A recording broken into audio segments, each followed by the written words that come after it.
The blood on Dorian Kane's shirt was not his own, but it might as well have been, because the merchant who had been standing beside him 3 hours ago was now dead in a ditch outside Millbrook. And Dorian knew he was next if he did not find protection soon. He stumbled into the muddy frontier town of Crossgate with nothing but a satchel of contracts, a purse that felt too light, and the certain knowledge that the Brennan brothers would not stop hunting him until his throat was opened like the poor fool who had tried to broker peace between feuding landowners. Crossgate was the kind of settlement that existed because it had to, not because anyone wanted it to. The buildings leaned against each other like drunk companions, and the streets were more mud than road.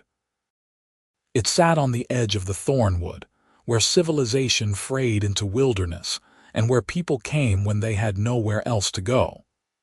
Dorian had heard that here, for the right price, you could hire protection that asked no questions. He needed that desperately. The tavern called the Split Barrel smelled of wet wool, stale beer, and desperation. Dorian pushed through the door, and the conversations died like candles snuffed out one by one.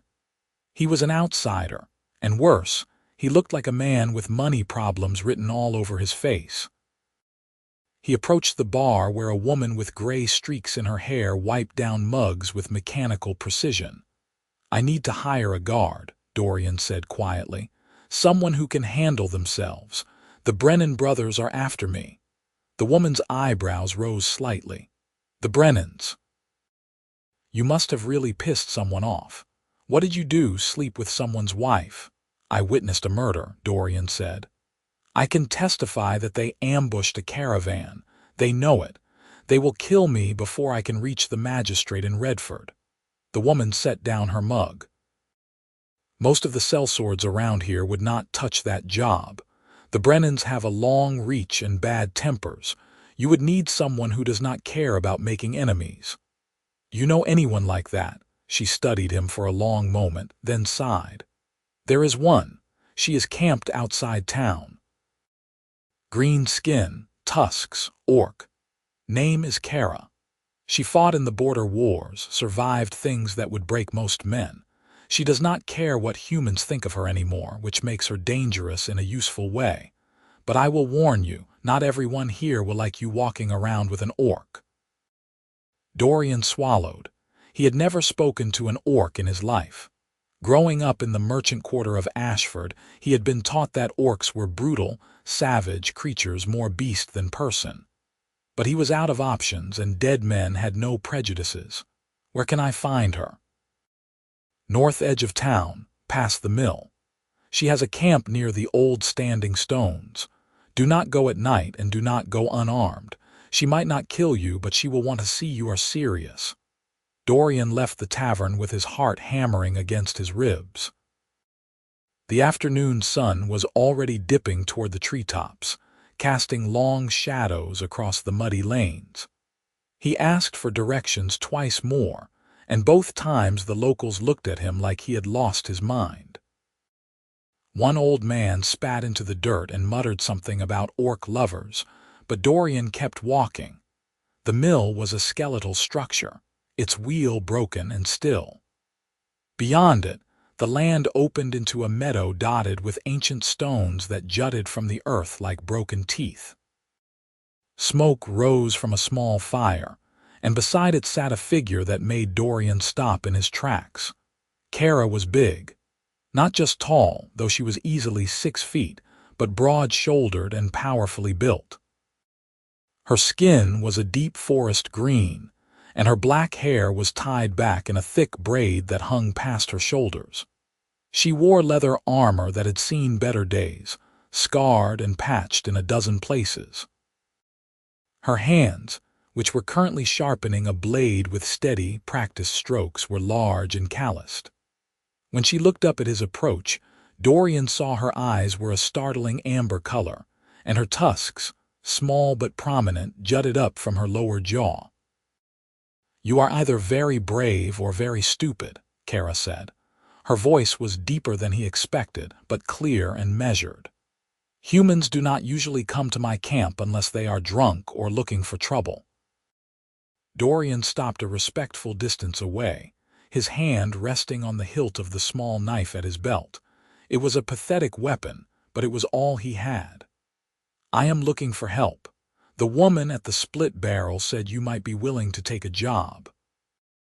Kerra set down her blade and whetstone, then stood. Dorian had to tilt his head back slightly to meet her gaze.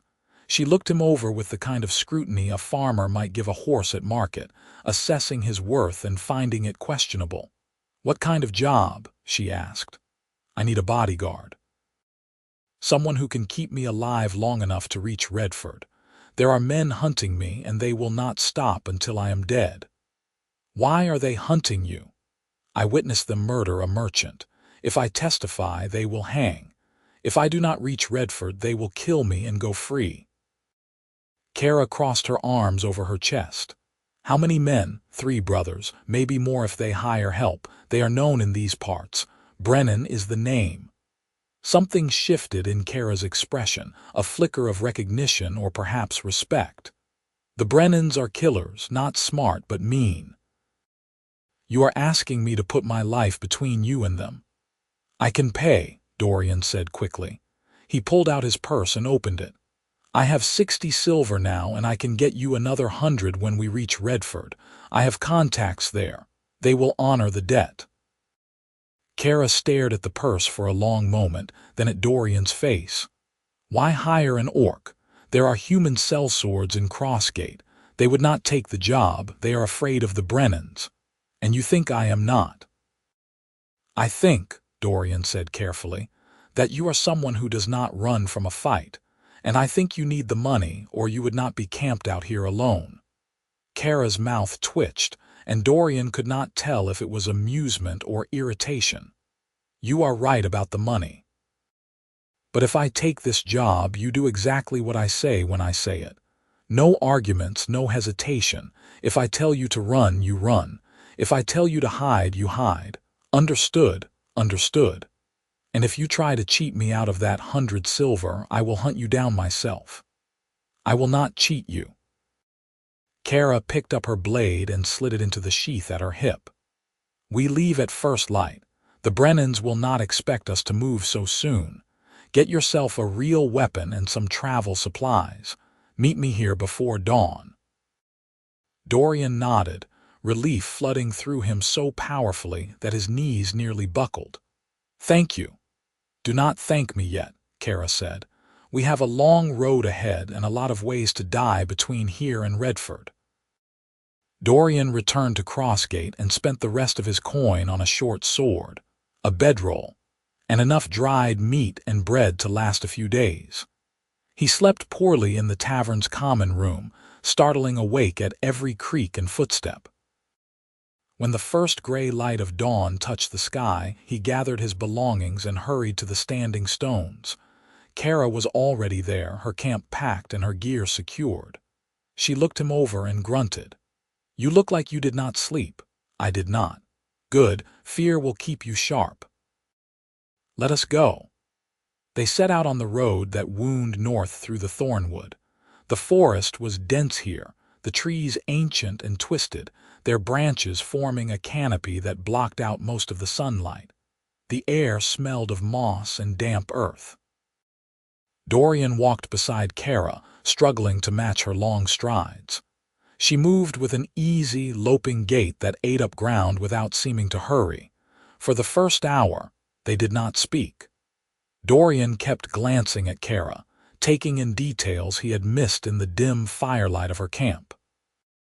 Her armor was well maintained despite its age, and she carried a heavy axe strapped to her back alongside a round shield. Her hands never strayed far from her weapons, and her eyes constantly scanned the forest around them. "How long were you in the border wars?" Dorian asked finally, unable to bear the silence any longer. Kerra glanced at him. 5 years. Started when I was 16. That is young. Orc clans do not have the luxury of long childhoods. You fight or you die." She paused, then added, "I chose to fight." "Why did you leave?" Kerra was quiet for so long that Dorian thought she would not answer. Then she said, "I stopped believing in what we were fighting for. The clan leaders said we were defending our land, but mostly we were just killing and dying over strips of dirt that no one really wanted. I realized I was never going to see anything but blood and mud if I stayed. So you came here. I went a lot of places. None of them wanted an orc hanging around. Crossgate is just the latest." Dorian felt a pang of something he could not quite name. Guilt, maybe, or shame. He had never thought much about what life was like for orcs. They had always been the enemy in the stories he heard, the monsters lurking at the edges of the map. But Kerra was not a monster. She was a person, tired and scarred and trying to survive just like him. "I am sorry," he said quietly. Kerra looked at him sharply. "For what?" "For the way people treat you," she snorted. "I do not need your pity, human. I have survived worse than dirty looks and insults. Just keep up and do not slow me down." They walked in silence after that, but the tension between them felt different somehow. Less hostile, more cautious. They stopped briefly at midday to eat and rest, sitting on opposite sides of a fallen log. Kerra chewed her dried meat with mechanical efficiency, her eyes never leaving the forest around them. "You think the Brennans are following us yet?" Dorian asked. "If they are smart, they are. If they are not, they will be by tomorrow." Kerra wiped her hands on her trousers and stood. "We need to make better time. There is a village called Haverford about 10 miles north. We can resupply there and find a place to sleep that has walls." They reached Haverford as the sun was setting, painting the sky in shades of orange and red. The village was small, maybe 30 buildings clustered around a central square. When they walked through the gates, the villagers stopped what they were doing and stared. Dorian saw the fear and suspicion in their eyes, all of it directed at Kerra. An older man with a gray beard stepped forward, his hand resting on the hilt of a rusty sword. "We do not want trouble here." "We are not bringing trouble," Dorian said quickly. "We just need a place to stay for the night and some supplies. We will pay." The man's eyes flicked from Dorian to Kerra and back again. "You are traveling with an orc." "She is my bodyguard." "Bodyguard," the man repeated as if the word tasted foul. "You trust an orc to guard your back." "I do." Kerra said nothing. Her face was a mask, unreadable. But Dorian saw the tension in her shoulders, the way her hand hovered near her axe. The older man spat into the dirt. "You can stay, but she sleeps outside the village. We do not let her kind inside our walls after dark." Dorian felt anger flare in his chest. "That is not fair. She has done nothing wrong. Fair or not, that is the rule. Take it or leave." Kerra put a hand on Dorian's shoulder, stopping him from arguing further. "It is fine. I am used to it." She looked at the older man. "I will camp outside the gates, but if anything happens to him while he is in your village, I will hold you personally responsible." The threat hung in the air, and the older man paled slightly. He nodded stiffly. "Nothing will happen. We are decent folk here." Kerra turned and walked back toward the gates without another word. Dorian wanted to follow her, to tell the villagers they could keep their hospitality, but he knew that would be foolish. He needed rest, and so did Kerra. Sleeping in the open every night would wear them down. He found a room at the village inn, a cramped space with a straw mattress and a single window. He bought bread, cheese, and dried fruit, then slipped out of the village under the pretense of needing fresh air. He found Kerra sitting by a small fire just beyond the gates, her back against a tree.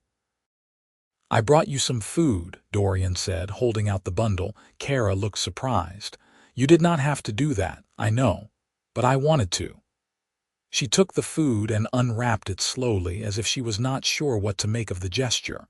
"You should get some rest. Tomorrow will be harder." Dorian sat down across from her, the fire crackling between them. "Can I ask you something? You are going to anyway." Why did you take this job? You could have said no. You could have told me to go to hell.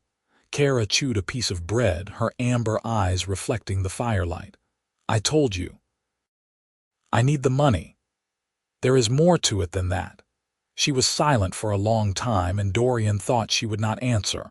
Then she said, I am tired of being invisible. People look at me and see a monster, something to fear or hate, but you looked at me and saw someone who could help you. Maybe I wanted to prove that I am more than what they think I am. Dorian felt something shift in his chest, a sudden understanding. You are not a monster, Kerra. Anyone who says otherwise is a fool. Kerra looked at him, and for the first time her expression softened. You are strange, Dorian Kane. Most humans would not sit by a fire with an orc and tell her she is not a monster. Maybe I am not like most humans. Maybe, she smiled just a little and it transformed her face. Get some rest. I will keep watch. Dorian returned to the inn, but he found it hard to sleep. His mind kept circling back to Kerra, sitting alone by the fire, shut out of the village because of what she was. It did not sit right with him. None of it did. The next morning they left Haverford early and pushed north. The road grew rougher, winding through hills covered in pine and scrub. They saw no one, which made Dorian nervous. The silence felt heavy, expectant. Around midday, Kerra stopped suddenly, her hand going to her axe. Get behind me, she said quietly. What is it? We are being followed. 3 men, maybe a quarter-mile back. They have been tracking us since we left Haverford. Dorian's heart began to pound. The Brennans, likely, stay close. They continued walking, but now every sound made Dorian flinch. He kept glancing over his shoulder, expecting to see men with knives rushing toward them. But the road remained empty. Kerra led them off the main road and into the forest, moving quickly through the underbrush. If they want to fight, I am going to choose the ground, she said. She found a rocky outcrop with a clear view of the surrounding area and good cover. Stay here. Do not move unless I tell you to. What are you going to do? Give them a reason to think twice. Kerra moved down the slope with a silence that startled Dorian. For someone so large, she was incredibly stealthy. She disappeared into the trees, and Dorian was left alone with his racing thoughts and the distant sound of birds. He did not have to wait long.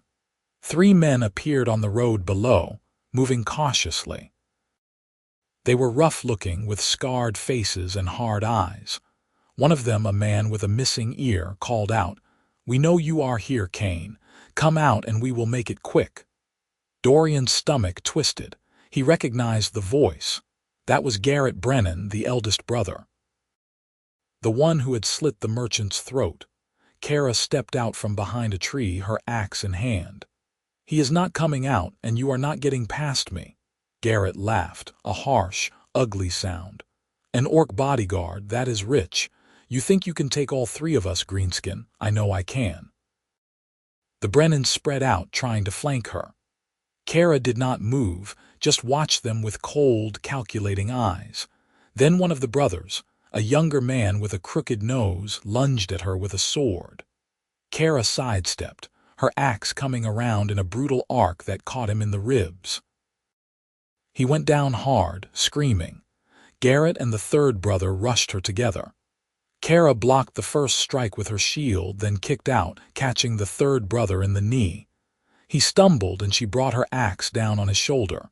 He collapsed, bleeding and groaning. Garrett backed away, his face pale. This is not over, Kane, you hear me? This is not over. He turned and ran, leaving his brothers behind. Kerra did not chase him.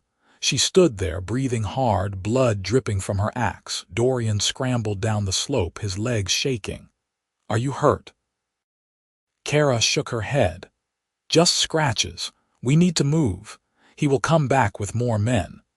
They left the wounded Brennans where they lay and hurried deeper into the forest. Dorian's mind was reeling. He had just watched Kerra take down 2 men like they were nothing, and the ease with which she fought both terrified and awed him.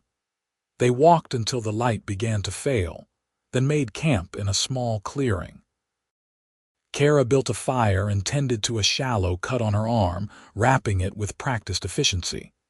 Dorian sat across from her, still trying to process what had happened. "Thank you," he said finally. "You saved my life." Kerra glanced at him. "That is what you are paying me for. Still, I owe you."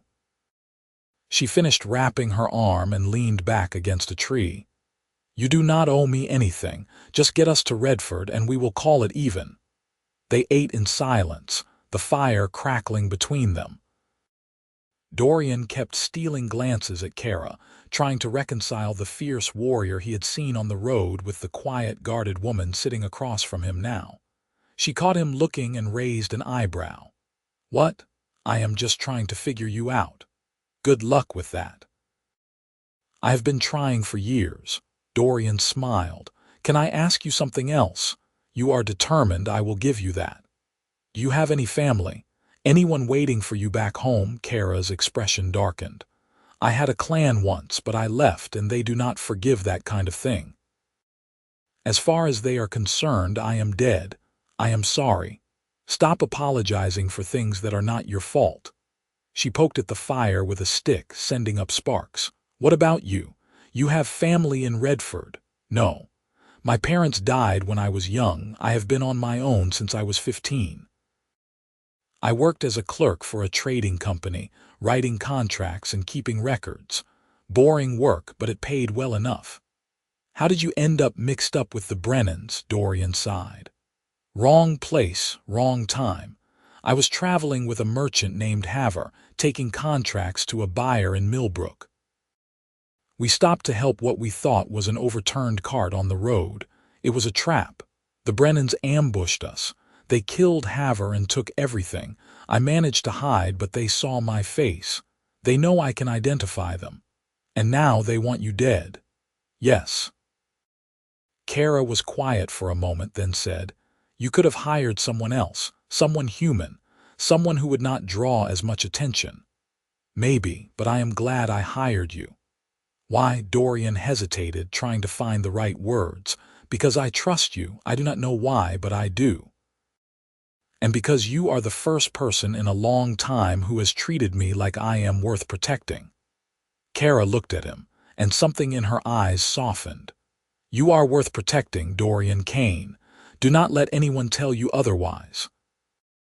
They held each other's gaze for a long moment, and Dorian felt something shift between them, something fragile and new. Then Kerra looked away, her expression guarded again.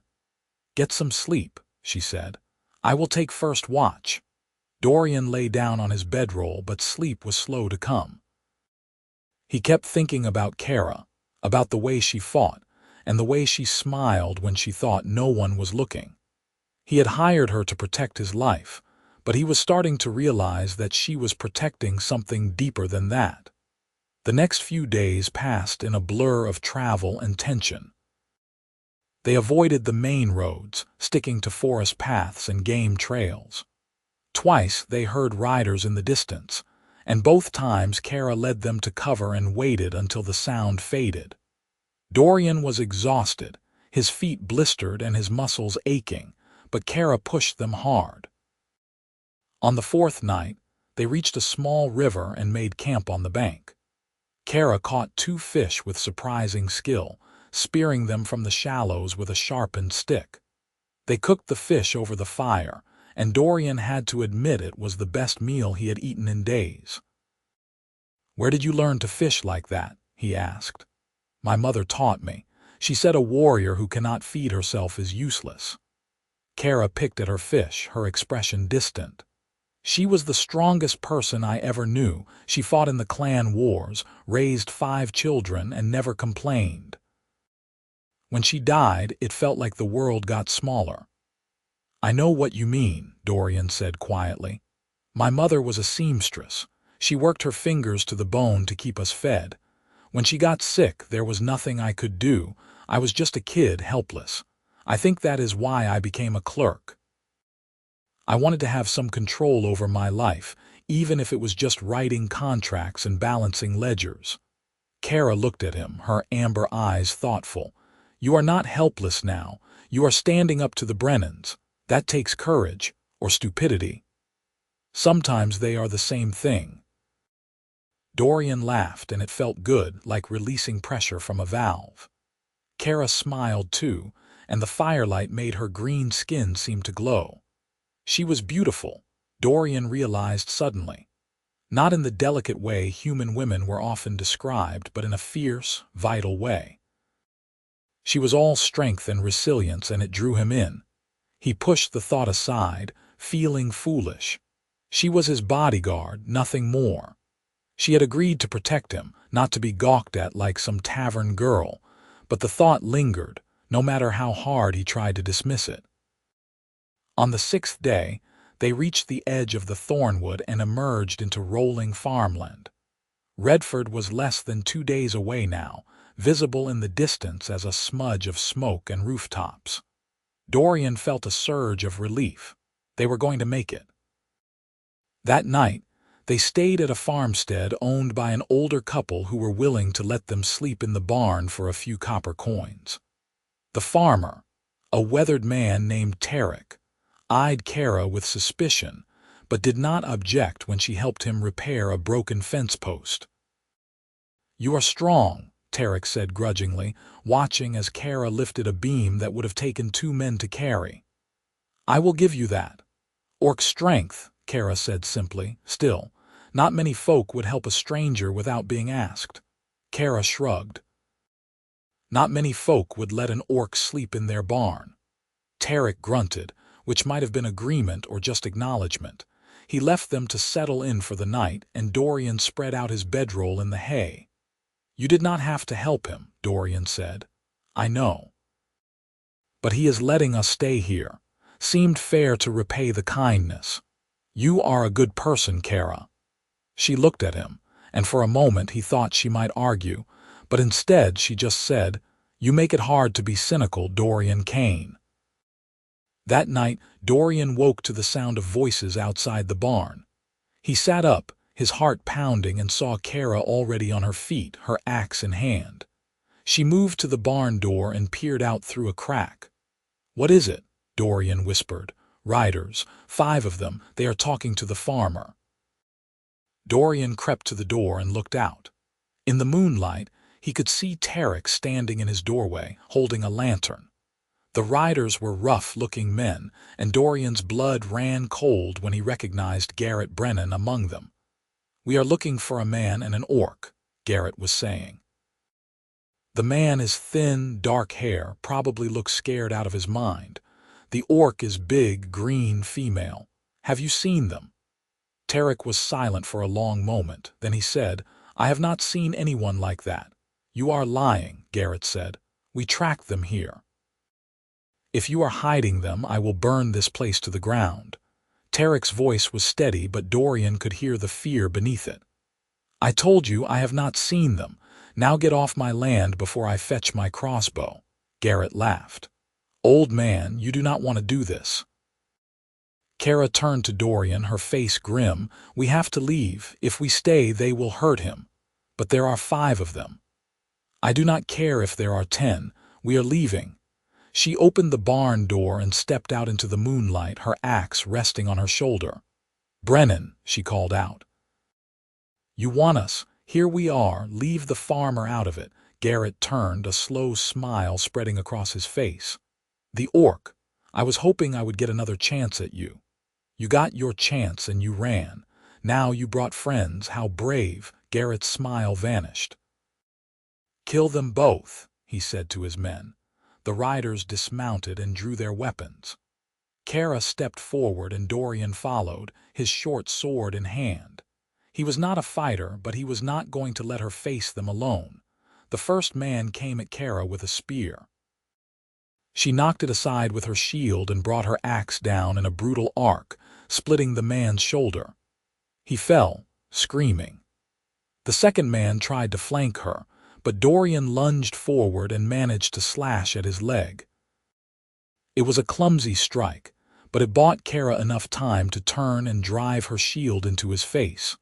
The third and fourth men came at her together, and Kerra was forced back, blocking and parrying.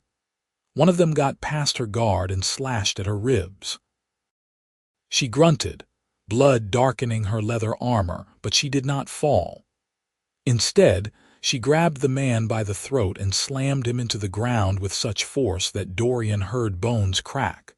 The fourth man turned to run, but Kerra threw her axe. It spun through the air and buried itself in his back. He fell face first into the dirt and did not move. Garrett was the only one left. He stood frozen, his sword shaking in his hand. Kerra walked toward him, pulling her axe from the dead man's back. Blood dripped from the blade, black in the moonlight. "You have a choice," Kerra said, her voice low and cold. "You can run or you can die. Choose." Garrett dropped his sword and ran, stumbling over his own feet in his haste. Kerra did not chase him. She just stood there, breathing hard, her hand pressed to her bleeding side. Dorian rushed to her. "You are hurt." "It is not deep. I will be fine." Tarek came out of his house, his face pale. "You saved my life. We put you in danger," Kerra said. "I am sorry for that." "No need to apologize. You protected me when you did not have to. That counts for something." He looked at Dorian. "You should get her inside. I will fetch bandages." They moved into the farmhouse, and Tarek's wife, a kind-faced woman named Mara, helped clean and bandage Kerra's wound. It was a shallow cut, but it bled freely, and Kerra winced as Mara worked. "You are lucky," Mara said. "A few inches deeper and this would have been serious."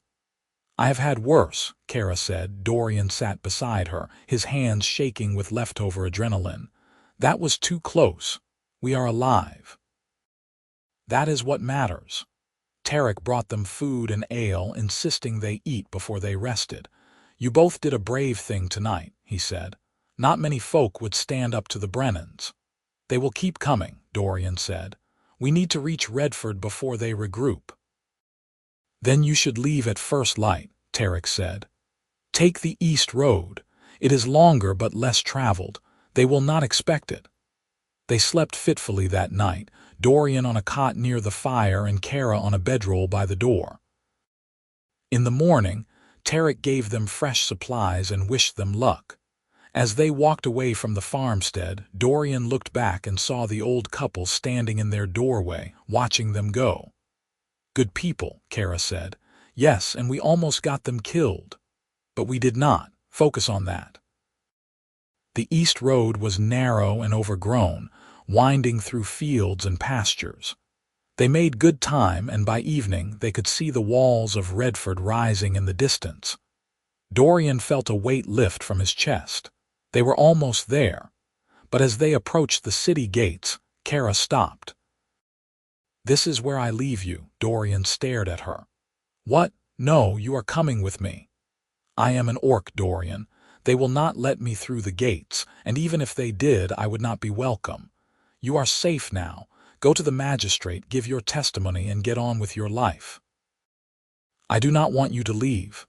Kerra looked at him, and her expression was sad. "You knew this was temporary. I was hired to get you to Redford, and I did. The job is done.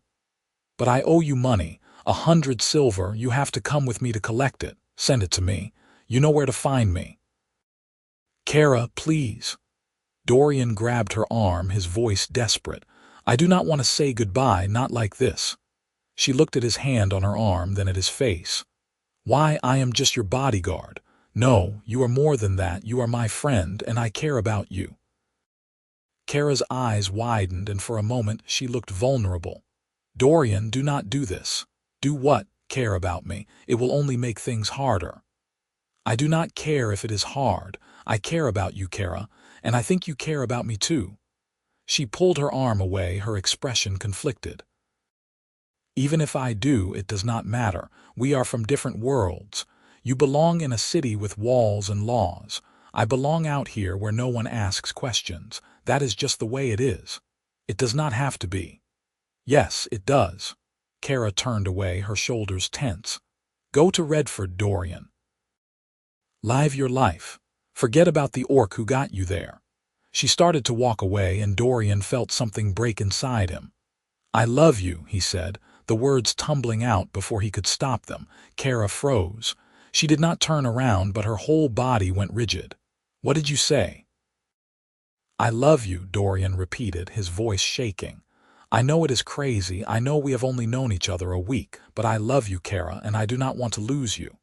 She turned slowly, her amber eyes shining with unshed tears. "You do not know what you are saying." "Yes, I do. I love you. Your strength, your courage, the way you care about people even when they do not deserve it. I love the way you smile when you think no one is looking, and the way you fight like the world depends on it. I love you, Kerra, all of you." Kerra closed her eyes, and a single tear slid down her green cheek. "I am an orc, Dorian. People will hate you for being with me. They will call you names, spit at you, maybe worse. Is that what you want?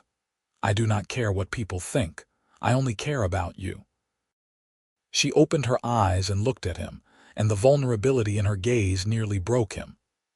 "I care about you too," she whispered. "I have tried not to, but I do. You are kind and brave, and you see me as a person, not a monster. I do not know how to stop caring about you." Dorian stepped closer, his heart pounding. "Then do not. Stay with me. Come to Redford. We will figure it out together." Kerra shook her head. "They will not let me in." "Then I will not go in either. I will testify from outside the gates if I have to, but I am not leaving you." She stared at him, and he saw the war playing out behind her eyes. Fear, hope, longing, doubt. Then she reached out and took his hand, her calloused fingers wrapping around his. "You are stubborn, Dorian Kane. I learned from the best." She laughed, a wet, broken sound, and then she pulled him into a fierce embrace. Dorian wrapped his arms around her, feeling the warmth of her body and the steady beat of her heart. She was solid and real, and he never wanted to let go. "I love you," he whispered into her shoulder. "I love you too," she said, and the words sounded like a vow. They stood there for a long moment, holding each other in the shadow of Redford's walls. Then Kerra pulled back, wiping her eyes. "We should go. We need to find the magistrate." "Together," Dorian said, "together." They approached the gates, and the guards eyed them warily. One of them, a young man with a patchy beard, stepped forward. "State your business." "I need to speak to the magistrate," Dorian said. "I have testimony in the murder of a merchant named Haver. The killers are the Brennan brothers." The guard's eyes widened. "The Brennans? They have been wanted for months. Come with me." He started to lead them through the gates, but another guard stepped in front of Kerra. "Not you. Orcs are not allowed in the city." Dorian bristled. "She is with me. She saved my life. She deserves to be here." "I do not care. The law is the law." Kerra put a hand on Dorian's shoulder. "It is all right. I will wait outside." "No," Dorian said firmly. He turned to the guard. "If she cannot come in, then I will give my testimony out here. Bring the magistrate to me." The guard looked flustered. "That is not how it works." "Then make it work." "I am not going anywhere without her." The guard muttered something under his breath and hurried off. A few minutes later, an older man in fine robes appeared, flanked by two guards. He looked irritated. "I am Magistrate Carwell. What is the meaning of this?" Dorian explained the situation, his words tumbling out in a rush. He described the ambush, the murder of Haver, and the pursuit by the Brennans. He told them about Kerra, how she had protected him and fought off attackers. He finished by saying, "She deserves to be recognized for what she did, and if your laws do not allow her into the city, then your laws are wrong." Magistrate Carwell studied Kerra for a long moment. "You are the orc who fought the Brennans." "I am," Kerra said, "and you did this to protect him." "I did." The magistrate sighed. "The law is clear. Orcs are not permitted within city walls. However, the law also recognizes acts of extraordinary courage and service. I can grant you temporary entry under special dispensation, but you must leave by nightfall." Kerra nodded. "I understand." "Very well. Follow me." They entered the city, and Dorian felt a mixture of relief and anger. Relief that Kerra was with him, anger that it had taken an argument to make it happen. Redford was a bustling place, full of merchants and craftsmen and noise. People stared at Kerra as they passed, some with fear, others with curiosity. The magistrate led them to a large stone building where Dorian gave his formal testimony. A clerk wrote down every word, and Magistrate Carwell listened with a grim expression. "This is serious," Carwell said when Dorian finished. "The Brennans have evaded justice for too long. With your testimony, we can finally bring them to trial. You have done a great service." "It was not just me," Dorian said. "Kerra is the reason I am alive to testify." The magistrate looked at Kerra. "You have my thanks as well, and your reward, 100 silver as promised." A clerk brought out a heavy purse and handed it to Kerra. She weighed it in her hand, then nodded. "Thank you."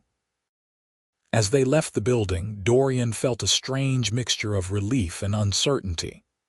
The job was done. Kerra had her payment. What happened now? They walked through the streets in silence, and Dorian finally said, "What are you going to do now?" Kerra looked at the purse in her hand. "I do not know. I have enough money to last a while. Maybe I will find another job. Maybe I will just keep moving. Or you could stay." She looked at him. "Stay where? Here, with me? I know the city does not want you, but we could find a place outside the walls. A farm, maybe, or a small house in the countryside. We could build a life together." Kerra stopped walking, her expression torn. "Dorian, that is a beautiful dream, but it is not realistic. People will never accept us. They will make our lives miserable. I do not care. I would rather be miserable with you than comfortable without you." She closed her eyes, and he could see the struggle playing out on her face. "I want to say yes. I want that more than anything, but I am scared. So am I, but I would rather be scared together than alone."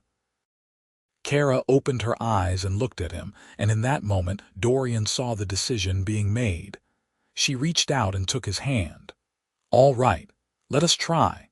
Let us build something together." Dorian felt a surge of joy so powerful it nearly knocked him over. He pulled her into a kiss, and she hesitated for only a moment before kissing him back. Her tusks pressed against his lips, awkward and strange and perfect. When they pulled apart, they were both smiling. "I love you," Dorian said. "I love you too," Kerra said.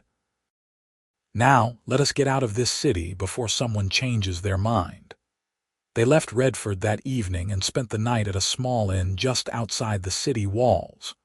The innkeeper was an older woman who looked at Kerra with suspicion, but accepted their coin without comment.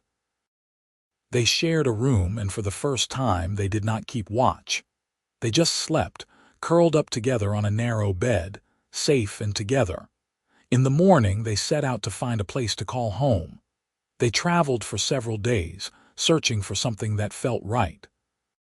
Finally, they found a small farmstead that had been abandoned for years. The house was run down, the fields overgrown, but it had good bones and a clear stream running through the property. "This could work," Kerra said, looking around. "It needs a lot of work," Dorian said. "Good. We need something to do." They bought the land with the money Kerra had earned, and they set to work rebuilding it.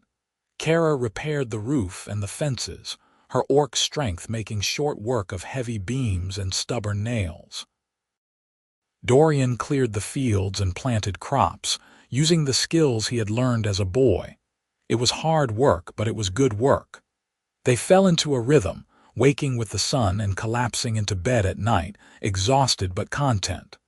Slowly, the farmstead began to take shape. The house became livable, the fields began to produce, and the stream provided fresh water and fish. The neighbors were wary at first. A few farmers came by to see who had moved into the old place, and when they saw Kerra, their expressions ranged from shock to outright hostility. But Dorian and Kerra did not back down.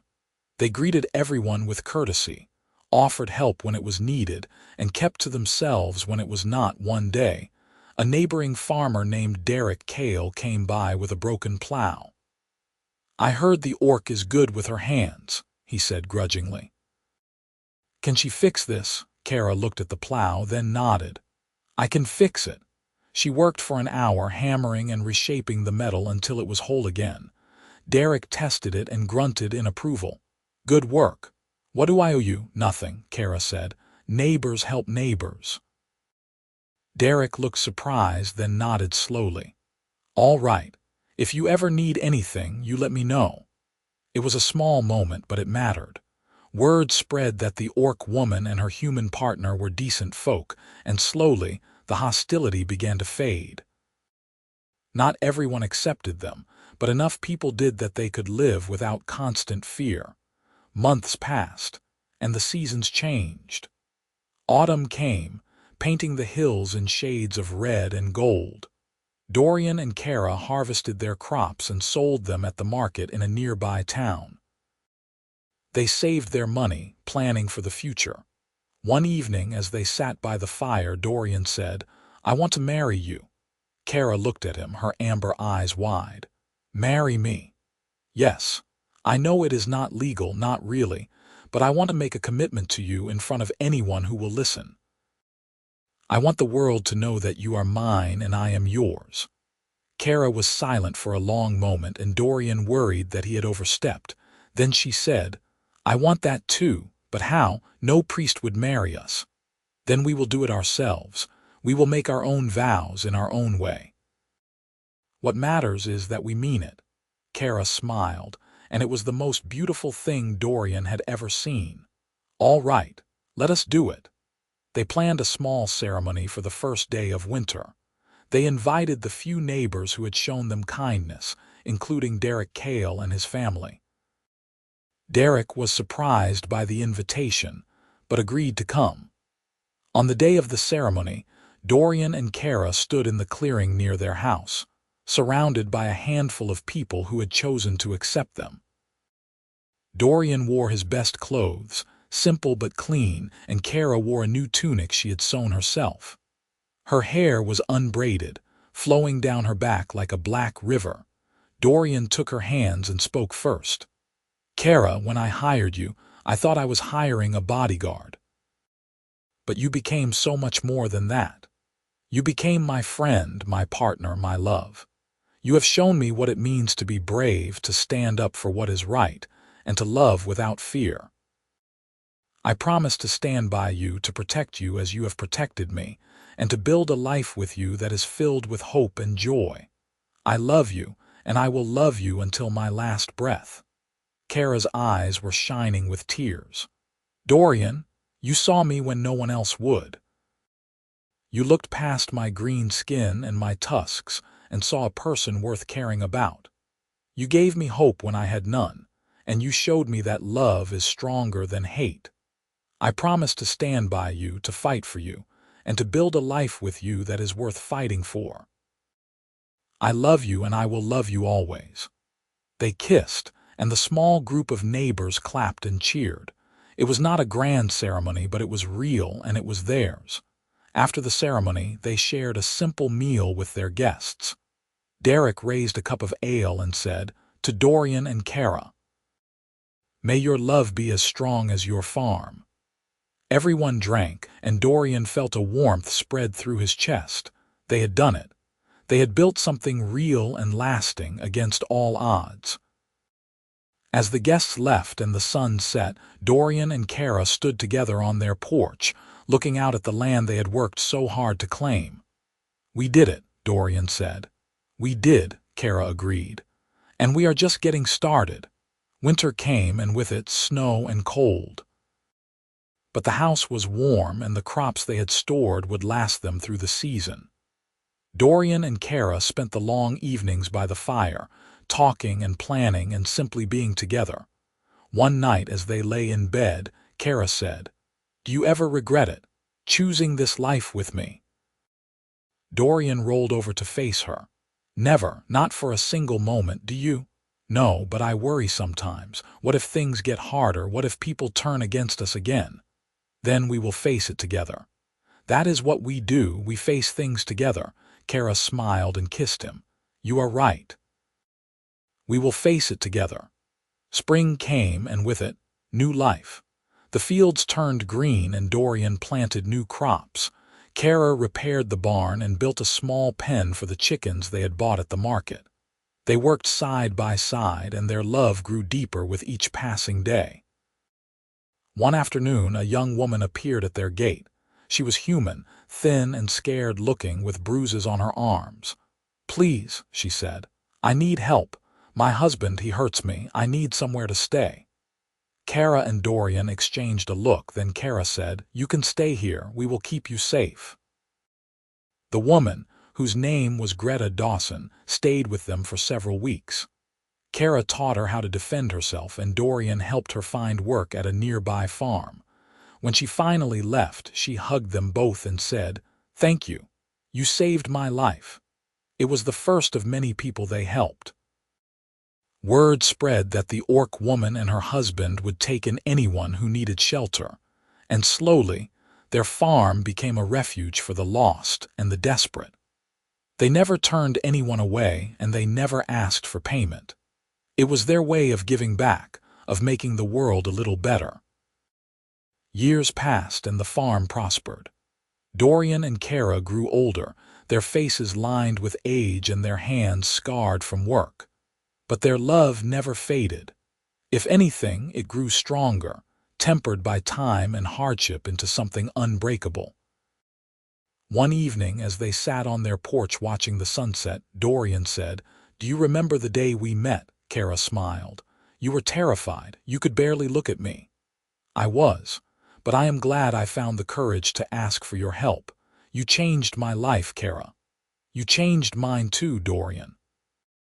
You showed me that I could be more than just a warrior. You showed me that I could be loved." Dorian took her hand, rough and calloused from years of work. "I will always love you, no matter what. And I will always love you."